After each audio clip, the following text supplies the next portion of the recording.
Hello, everybody. This is J.W. Najarian with On Purpose Magazine. We're here today with the awesome Ken Scott. How you doing? I'm doing fine, thank you, J.W. It's been a little while. Yeah, it's been a few weeks. How's it been? It's been going crazy? Hectic, yeah. Doing lots of interviews. Guess what? I'm still doing them. Yeah. So now preparing for the book release tomorrow. Well, as we talked about before, writing the book, you think that's going to be tough, and then you have to get it published. Then you find out you just started the journey when you have to start marketing and doing the... I was lucky. We got the publisher before writing the book, so we did it that way around. That's right, Alfred Music. Yeah, but no, it's interesting. Whole new thing for me. Well, tonight we're at the Grammy Museum down at LA Live. A lot going on outside.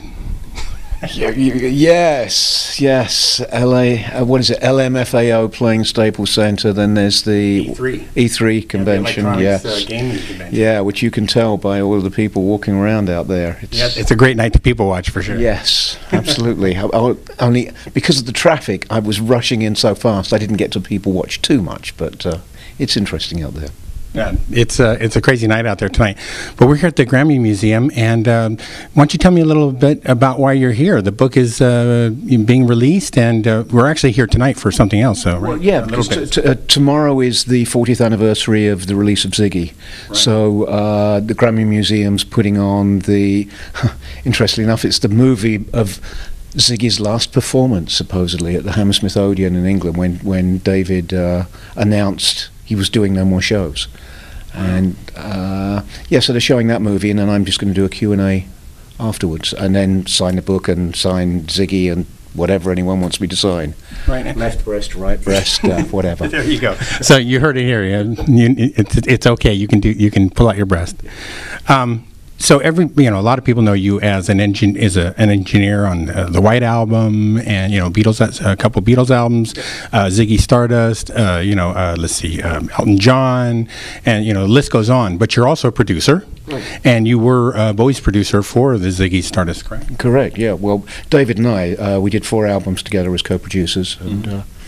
Yeah, but before that I had done 2 albums with him just as an engineer, with Tony Visconti producing. And the thing with the movie tonight is that I recorded, along with Roy Thomas Baker, who went on to fame producing Cars, Queen, Journey, amongst others. He and I engineered the recording of the concert of the movie, and then Tony Visconti mixed it. And so yeah, it's an interesting amalgam of people that worked on the sound of it anyway. Yeah, and David Bowie's not here tonight, no. So you're going on stage to kind of just, what are you going to speak about? I don't know. I'm going to be asked questions, hopefully. Oh, okay. No, that makes it a lot easier. Yeah, no, I'm doing my full shtick that you've seen before on July 19th here, which will be fun. Oh, okay. That's great. Yeah. That's the one-man show kind of where you sit down and go over the whole, from A to Z, essentially. Yeah. Break down a couple of multi-tracks and just tell stories, some from the book, some not, and just have fun, then do a Q&A after that. Yeah, it's a great show. I actually threw a couple pieces of it, of the one that you did before, into the interview we did, and it just came alive because it's so fun watching it. And I didn't put any of the clips in there, but when you're up there, you have a screen where you're showing clips, and you're telling a story with the clips in the background, which is really Try to. Well, that night you had a... Look, when I first thought of doing that, I just thought of me standing on stage talking is going to get as boring as hell, so I just wanted to try and spice it up a bit, the same way as Supertramp, when they started after Crime of the Century, the first couple of shows, they were as boring as hell. Mm-hmm. Then they realized, we'd better put on a show. So they started to do all this projection stuff and lights and all of that. And right. Same here. Well, actually, you are interesting because you're a storyteller, and you're a good storyteller, and I enjoy that. But one of the things I really loved about that talk that you give is you take a couple tracks and you break them down. You actually take different tracks off of it and just the bass part, and you just played and you explain what was going on during the recording of that, which is really, really interesting. Well, it's a way of hearing the music that most people have never done before, and it's only us in the studio that hear it that way. So, right. Yeah, I thought that would be interesting. I got permission from Olivia Harrison to use one of George's tracks, Elton for one of his, Bowie for his. It's great because they seem to like the fact that people will get to hear it in a way they've never heard it before. And sometimes it's hilarious because you play, you know why the song ends like this? Let me show you why it ends. Yeah, that's a David track, yes. Right, and then you also show parts where maybe you screwed up one of the recordings, and that's why a drum track is a certain way or something. Yep, right? Absolutely. No, yeah, it's fun. Yeah. It's really fun. So we're here tonight. You're going to be talking about the Ziggy Stardust movie, and then they're going to show it, right? Well, they're showing it, and then I'm doing the Q&A afterwards. Yes. Oh, okay, great. So I got here early just for this. Now I've got to sit around for a couple of hours until they show the movie. I've seen it so many times. Well, I appreciate you coming in for me. I appreciate it. You better be. Especially since the traffic sucks today. You're in L.A., for God's sakes. So the book, Abbey Road to Ziggy Stardust, it actually comes out the 6th, right? Yeah. And today's the 5th. Yeah, so it's tomorrow. Yeah. Have you been Googling? Googling? No, I've been going to Amazon.com every 5 minutes to see how it's going up and down in their sales, which is it's interesting because it changes very quickly. I think we started the day at about 4,700 and something. Then at one point it went up to 1,033. Then the last time I checked before I left, it had gone back down to 2,900 and something. But it's like that. The interesting thing is in England, Amazon.co.uk, they also break it down by category. And the other day, it was great because we were the #1 book of Beatles books. We were the #1 book of recording books. The strange one was we were also #1 of the 4-wheel drive and how the hell that's happened. But I'll take it wherever I can get it. If people think they can learn to drive back roads in a 4-wheel drive by reading Abbey Road to Ziggy Stardust, all power to them. Well, at least they'll get to learn how to play the stereo. Yeah, absolutely. That's great. So you're looking forward to the release. What are you going to do? What are you actually doing on the 6th? I don't know. Ask my PR person, Devon. She will tell you. And she's had you pretty busy with all these interviews. Yeah, there's been a lot. There's been a lot. That's great. Yeah. So we're here today at the Grammy Museum down at LA Live in Los Angeles. This is June 5th, the day before your book gets released, and we're talking to Ken Scott, famous engineer and producer of multiple albums. To some people. Well, not to my wife, but to some people. We're never famous to our wives, Ken. Yeah, I'm learning that fast. Yeah, everybody was really nice to me tonight. Yeah, but you haven't taken out the trash yet, so. Absolutely. All right. Thanks a lot. I really appreciate it. Did you want to finish up with a word? No, it's fine. Okay. Hello, everybody. This is J.W. Najarian, and we're here with Bobby Owsinski. How you doing, Bobby? Very good, JW. That's great. You were the co-author of Abbey Road to Ziggy Stardust. You wrote with Ken Scott. I did. And we've done a few interviews with Ken, but I finally got you here, so that's great. That's great. Yeah. So how was it writing with Ken? Well, it was great because I felt like I was living his life. Ah, yeah. Not only through him, but all of the other people that we interviewed as well. Because Ken was so meticulous about getting it right that if he couldn't remember something, he would ask me to speak to some other people that were there as well. A very interesting part of the book, because not only does he tell his story and he's a great storyteller, but he brings a lot of the people in that he's telling stories about and has them comment. And sometimes they don't exactly match up, right? Yeah, that was the interesting part. They weren't exactly the same, but sometimes it was just different pieces of the same picture. So when you put them all together, you get the full. It wasn't like he didn't tell the right story as much as it was the other person's flavor on the event. Well, we all have selective memory to some degree, and we can all be there at the same time and remember little pieces differently.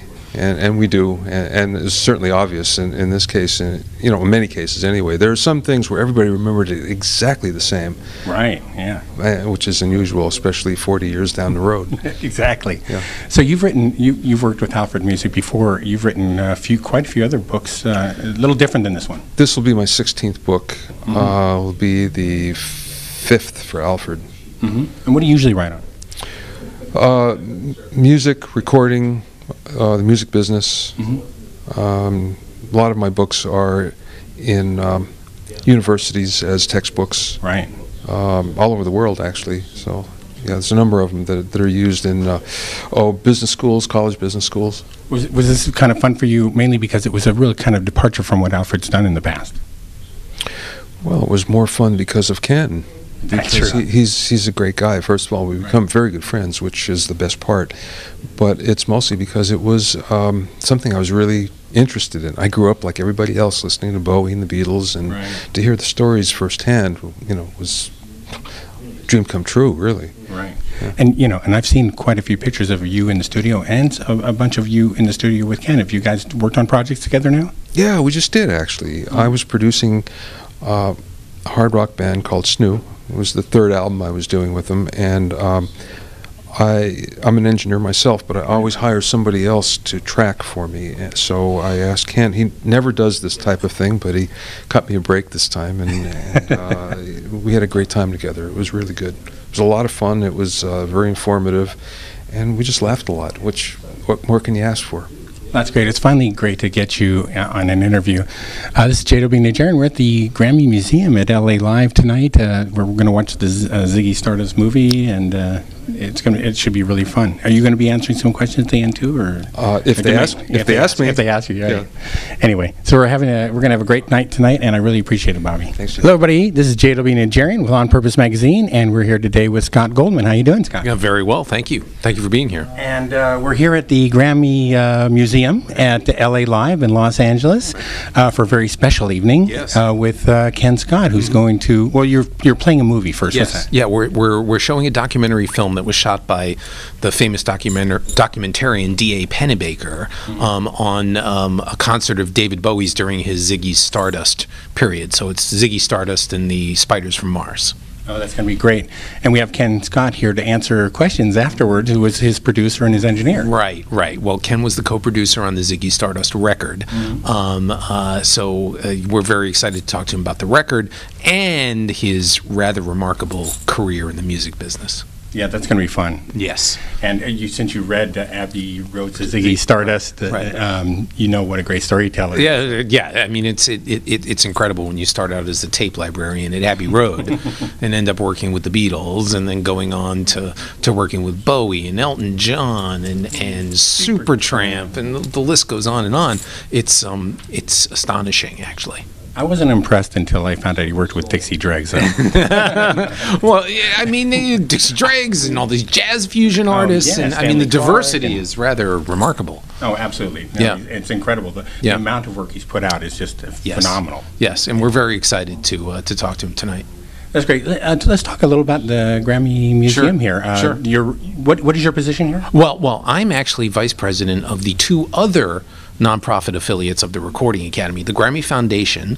Grammy Foundation is concerned with supporting music education in the public schools in the United States, as well as having a very significant archiving and preservation program. So we're providing grants to individuals and institutions all over the country who are involved in saving important collections of music-related material. So our work really dovetails very closely here with what the museum does. And then Music Cares is a true human service agency for musicians in need. So if you're just a working guitar player, nobody famous, but you make your living working in the studio, going on tour, and you break your arm, and you can't gig, and you can't make your rent, and you can't make your car payment, we'll step in and do that for a period of time. If you have an addiction problem, like so many in our industry are challenged, and you want to go to rehab and you can't pay for it, we'll put you in rehab and we'll pay for it. We'll make sure you have sober living when you get out. If you go on tour, we'll make sure you know where every AA meeting is in every city where you go. If you were unfortunate enough to be living in the Gulf Coast in the fall of 2005, and you got flooded out of your house and you had no gear and no way to earn a living, nowhere to go, we were on the ground 3 days after the storm with direct financial assistance to musicians and their families. And that's what Music Cares does. Wow, that's incredible, and we thank you for everything you guys do. It's absolutely our pleasure. And then the third leg of that sort of nonprofit triangle under the Recording Academy is the Grammy Museum. And this is truly, the if you will, the physical embodiment 365 days a year of the Grammys, of the history of the Grammys, but more importantly, a showcase for the creative process in recorded music. So everything that goes into making great music is featured here in the museum, whether it's great songwriting engineering, producing, whether it's stage costumes, whatever it might be that goes into making great music is a part of the museum. Yeah, and it's beautiful out there. It's gorgeous because the building's pretty new and everything's really nice. Right, reopened in December of 2008. We've had literally hundreds of thousands of people come through. We have approximately 20 or 25,000 school kids who come through every year because it's very important to us. Right. The educational mission of the museum, very important. Right. And the programs we run here, and then the public programs like what we're doing tonight have been really readily accepted by the community here in Los Angeles. So, in addition to interviewing people like Ken Scott, we interview artists, all manner of artists, legendary artists, up-and-coming artists, about their careers, about what they're doing, about their latest projects, and it's been quite successful.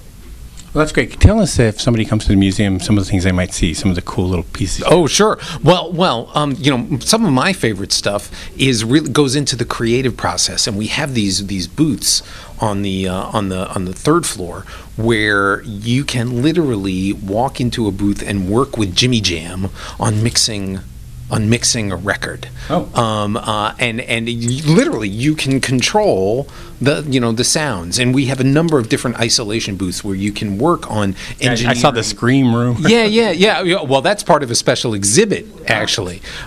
So it's very interactive. That's the important thing to note about the museum is, in terms of square footage, we're actually fairly small. It's about 30,000 square feet.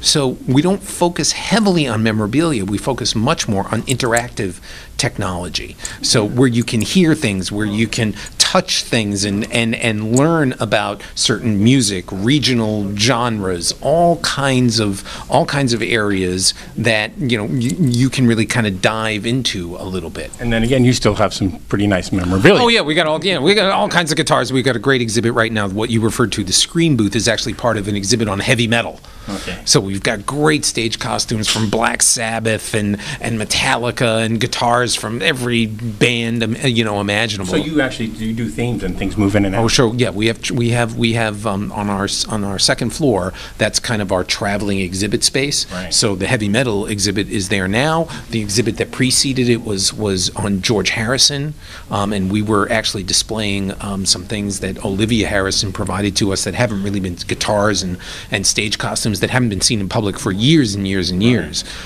So that is our traveling exhibit space, and that exhibit changes every few months. That's great. So tonight you're going to you get the honor of asking some of the questions to Ken. Can you give me a couple of little sneaks? Well, I mean, I'm particularly interested. I'm always interested in the process, in how either great producers or great artists make great art. So, I'm very interested to know how did he work with Bowie? What was it like working with Bowie in the studio? Was he very disciplined? Was he spur of the moment? Did they have to do things over and over and over again, or was he a first take kind of person? Those sorts of things. And then, given his history, he worked with George Martin. Right. Well, what'd you learn from working with him? Exactly. It's really, so I'm very much looking forward to it. That's great.